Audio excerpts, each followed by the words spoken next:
আকাশ কাঁপিয়ে উড়াল দিল নাসার বিশাল রকেট এসএলএস।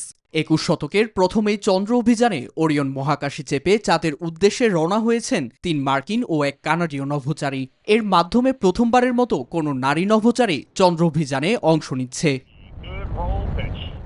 ১০ দিনের এই রোমাঞ্চকর মিশনের প্রথম ২৪ ঘণ্টা পৃথিবীর কক্ষপথে অবস্থান করবে এসএলএস। এ সময় পরিবেশগত নিয়ন্ত্রণ এবং জীবনধারণ ব্যবস্থা সহ ওরিয়ন মহাকাশযানের ভেতরে নভোচারীদের নিরাপদ ও সুস্থ রাখে এমন সমস্ত জিনিস পরীক্ষা করে দেখা হবে।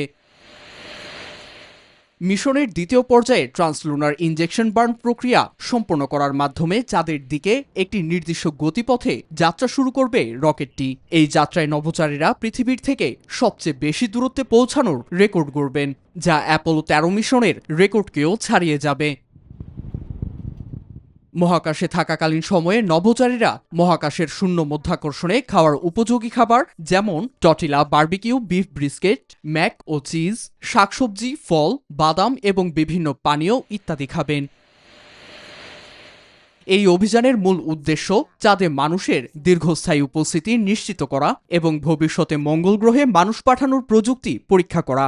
এছাড়া চাঁদের দক্ষিণ মেরুর খনিজ সম্পদ অনুসন্ধান করা। চীনের সঙ্গে মহাকাশ প্রতিযোগিতার জন্য মিশনটি যুক্তরাষ্ট্রের জন্য অত্যন্ত গুরুত্বপূর্ণ। এই যাত্রার সাফল্যই নিশ্চিত করবে মহাকাশে দেশটির শ্রেষ্ঠত্ব। Desk report, news 24।